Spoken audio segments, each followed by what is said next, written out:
दोस्तों, तो आज हम बात करने वाले एक ऐसी टेक्नोलॉजी के बारे में जो आज की मॉडर्न व्हीकल का बैकबोन है। मतलब बैकबोन है जिसकी अगर हम बात करें तो ऑटोमोबाइल में जैसे बस, ट्रक्स, कार, टू व्हीलर, तो इन व्हीकल्स का प्रॉपर चल पाना इस टेक्नोलॉजी के बिना बहुत मुश्किल है। ठीक है, तो उस टेक्नोलॉजी का नाम है कैन।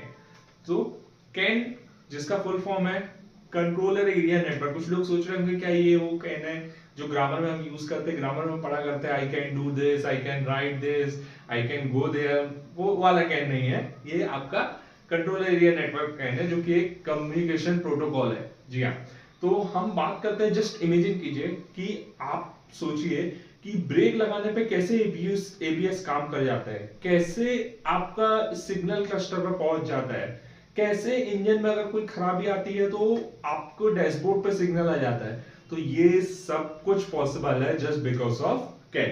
तो हम आज ब्रीफ में बात करेंगे उसी टॉपिक के बारे में। ठीक है, तो सबसे पहले मैं बात करता हूं कि कैन है क्या। कैन क्या है, इसका क्या यूज है, कैसे ये काम करता है और ये क्यों आया। तो सबसे पहले हम बात करते हैं कैन एक, जैसे कि मैंने आपको बताया, कम्युनिकेशन प्रोटोकॉल है जिसका फुल फॉर्म होता है कंट्रोलर एरिया नेटवर्क। अब कैन का यूज क्या होता है, बेसिकली हमारे व्हीकल्स में अगर मैं बात करूं मॉडर्न व्हीकल्स की, अभी टू व्हीलर ले लो, फोर व्हीलर ले लो, बसेस ले लो, ट्रक्स ले लो। ठीक है, तो मैं एक पेट्रोल गाड़ी की भी बात करता हूं, फोर व्हीलर की। तो उसमें बेसिकली मैन दो इंपॉर्टेंट फैक्टर्स होते हैं, एक इलेक्ट्रॉनिक और एक मैकेनिकल। अब मैं इलेक्ट्रॉनिक में अगर आता हूं तो इलेक्ट्रॉनिक में मेरे कुछ चार बहुत इंपॉर्टेंट चीजें जिसको मैं बोलता हूं, एक तो वायरिंग, दूसरा ईसीयूज मतलब जो कंप्यूटर्स, सेंसर्स और एक्चुएटर। तो अब बात करता हूं मैं ईसीयूज पे। ईसीयूज मींस आपके कंप्यूटर्स, या दूसरी लैंग्वेज में बोल दो तो आपके मैनेजर्स, अगर आप ऑफिस में काम कर रहे हो तो जो कि सब कुछ कंट्रोल करते हैं। तो अब यहाँ पे ईसीयूज, बहुत सारे ईसीयूज होते हैं। ठीक है, जस्ट मैं एक एग्जांपल के तौर पे एक छोटा सा डायग्राम यहाँ पे बनाया, आपको साइड में भी दिखा रहा हूँ कि जैसे मान लो एक गाड़ी में मैंने 4 ईसीयू ले लिए, 6 ईसीयू भी होते हैं, 10 ईसीयू भी होते हैं। अभी मैं 4 ईसीयू लेता हूँ। ईसीएम जिसको इलेक्ट्रॉनिक कंट्रोल मॉड्यूल बोलते हैं, BCM body control module, airbag, और ये क्लस्टर का एक कंप्यूटर होता है। तो ये सारे कंप्यूटर आपस में जो बात कर पाते हैं वो कर पाते हैं कैन की वजह से। जी हाँ दोस्तों, तो अब सबसे पहले सवाल आता है कि ये हमें क्यों लाना पड़ा, क्या रीजन था जिसकी वजह से हमने कैन को इंट्रोड्यूस किया।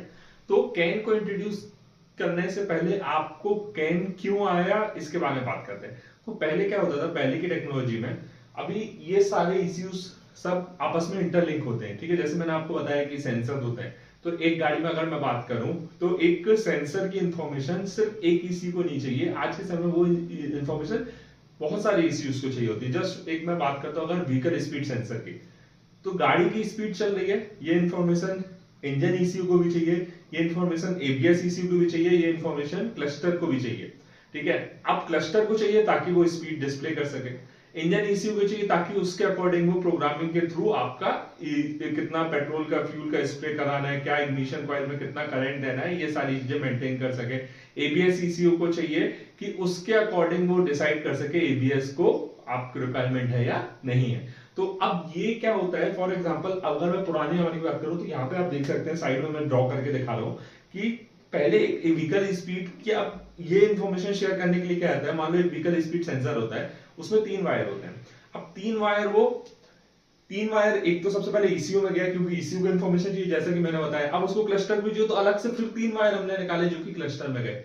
अब उसकी इंफॉर्मेशन भाई ईसीयू को मिल गई, क्लस्टर को मिल गई, एबीएस बोल रहा भाई मेरे को भी चाहिए, तो उसके लिए फिर मेरे को 3 वायर वहां से निकालने पड़े। तो एक सेंसर मेरे को 9 वायर निकालने पड़े।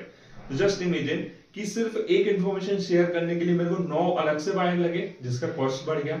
उसके बाद 9 वायर में अगर कहीं भी कोई प्रॉब्लम आई तो उसके लिए डायग्नोसिस में मेरा टाइम गया और डायग्नोसिस थोड़ा सा लेंथी हो गया। एक तो कॉस्टिंग बढ़ गई, डायग्नोसिस लेंथी हो गया, डेटा रिलायबल नहीं रहा। तो ये सारे ड्रॉबैक थे जिसको ओवरकम करने के लिए, जिसको सॉल्व करने के लिए हमने कैन को इंट्रोड्यूस किया।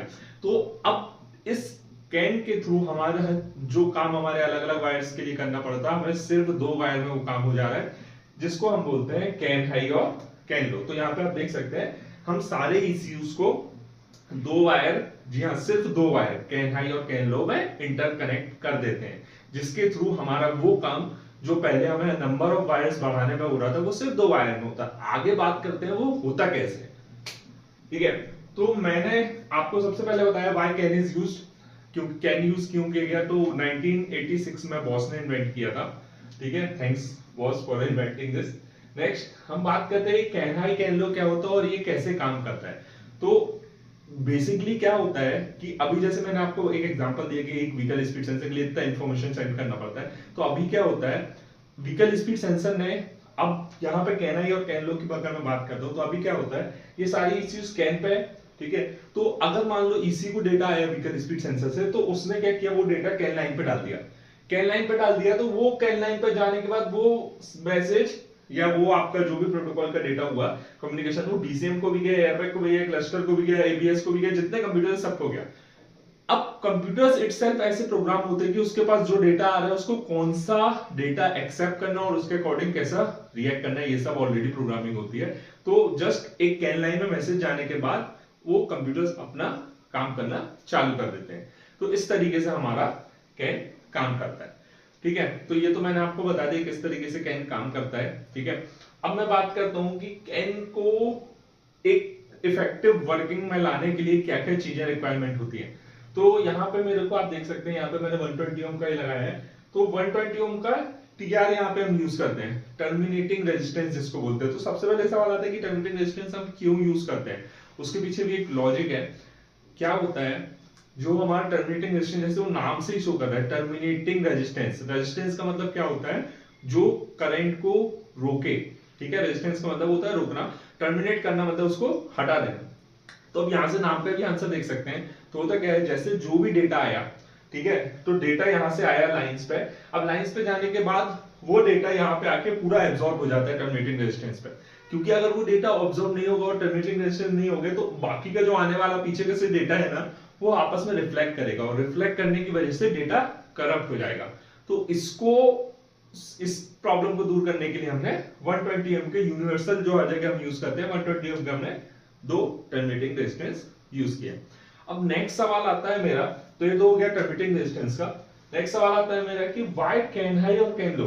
अब यहाँ पे एक सबसे बड़ा सवाल है, जैसे कि आपके दिमाग में भी आया, मेरे दिमाग में भी आया था, कि हम कैन हाई और कैन लो दो वायर क्यों यूज कर रहे हैं यार, हम एक वायर से भी काम कर सकते हैं, तो यहाँ पे और कॉस्ट बच जाती। हाँ, लेकिन अभी आप पहले तो कितने सारे वायर्स यूज कर रहे थे, फिर भी हम दो वायर यूज कर रहे हैं। और उसका भी एक रीजन है, क्या है कि हमारा जो डेटा है ना, जो ECU रीड करता है, वो डिफरेंस के फॉर्म में रीड करता है, क्योंकि उसको डेटा प्रॉपर मिल सके। एक लॉजिक लगाया हमने कि अगर हम कैन हाई और कैन लो का डिफरेंस वोल्टेज जब इसके पास आता है, तो उसको वो डेटा रिलायबल लगता है, ठीक है।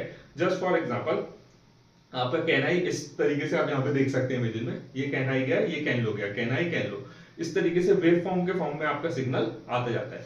तो अगर जब कभी मान लो कैन हाई ऊपर है और कैन लो आपका नीचे गया, ठीक है, तो कैन हाई कैन लो में जस्ट आपको बता दो, कैन हाई आपका 3.5 वोल्ट जाता है और कैन लो आपका 2.5 से 1.5 जाता है और कैन हाई आपका 2.5 से 3.5 वोल्ट जाता है।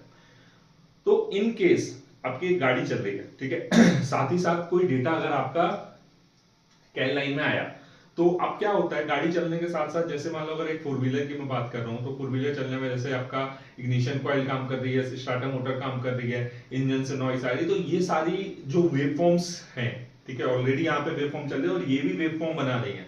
तो एक नॉइस जिसको हम बोलते हैं, नॉइस के फॉर्म में ये वेवफॉर्म इस डेटा से कनेक्ट होने की कोशिश करेंगे, क्योंकि इट्स अ कम्युनिकेशन बस ना, तो ये एक एंटीना की तरह काम करता है, जो भी जहां से भी वेवफॉर्म आता है ये बहुत जल्दी अट्रैक्ट करता है, कैच करता है। तो अब ये हुआ, हमने जो इसका सिस्टम बनाया कैन हाई और कैन लो का डिफरेंस वोल्टेज का, तो जैसे फॉर एग्जांपल आपका कैन हाई चल रहा है, फिर कैन लो चल रहा है, तो जो भी नॉइज है वो दोनों कैन हाई में भी ऐड करेगी और कैन लो में भी ऐड करेगी। नॉइज मतलब जो भी एडिशनल बाहर की जो वेवफॉर्म है वो दोनों जगह ऐड करेगी। तो दोनों जगह इक्वली ऐड होने की वजह से, डिफरेंस होने की वजह से, तो जो डेटा है ओरिजिनल डेटा रहेगा, और जो हमारा एडिशनल नॉइस है वो क्योंकि दोनों जगह सेम है, तो वो माइनस हो जाएंगे, कट जाएंगे, तो हमको उसमें जो हमारा ओरिजिनल डेटा है वो सेफ रहेगा, ठीक है। तो आप समझ गए। जस्ट नेक्स्ट मेरा सवाल आता है, how to diagnose the CAN faulty.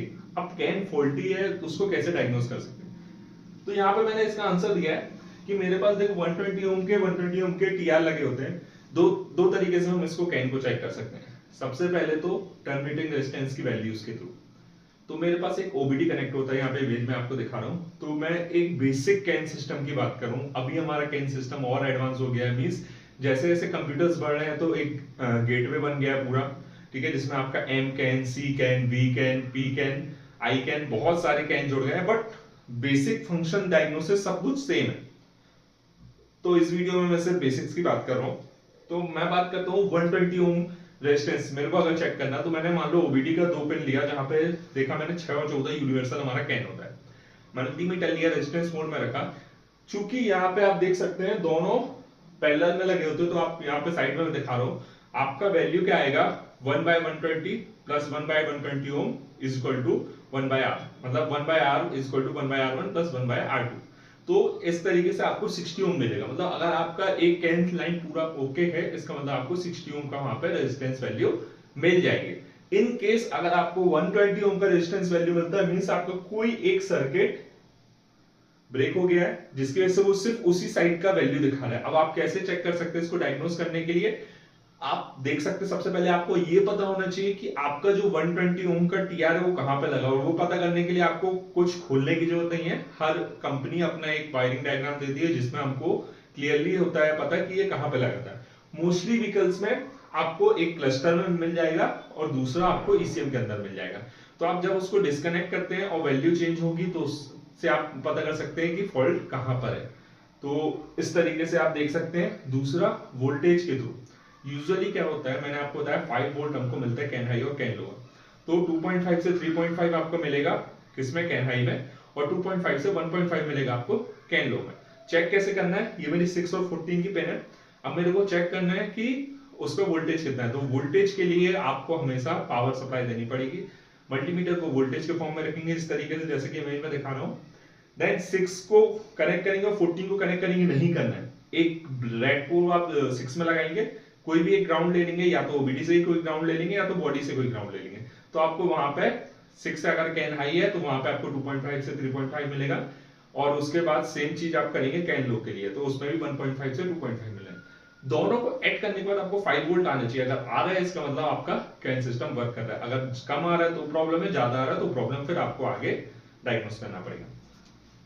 ठीक है। सो नेक्स्ट मेरा पॉइंट आता है लिमिटेशन ऑफ कैन। क्या कैन की भी कोई लिमिटेशन है? बिल्कुल है। कैन, आपका जो कैन हाई है उसकी हाईएस्ट स्पीड है 1 Mbps। लेकिन आप सोचो 1 Mbps तो बहुत होता है, लेकिन अभी जो हमारा एडास सिस्टम और बहुत सारे एडवांस फीचर्स आ रहे हैं, तो उसमें ये भी कम पड़ जाता है। इसके लिए उसको ओवरकम करने के लिए हमने अभी इंट्रोड्यूस किया है ईथरनेट। मैं नेक्स्ट टॉपिक में ईथरनेट के बारे में अच्छा थोड़ा सा डीप वीडियो बनाऊंगा। तो ईथरनेट एक ऐसा हमने प्रोटोकॉल है जो कि कैन हाई की जो स्पीड है आपका 1 Mbps, उससे कई गुना ज्यादा स्पीड देता है। लाइक फॉर एग्जांपल 10 Gbps तक की स्पीड है। I will come with correct information, but इससे कहीं ज्यादा है। So thank you so much. I hope ये वीडियो आपको इंफॉर्मेटिव लगा हो और ये आपके काम है।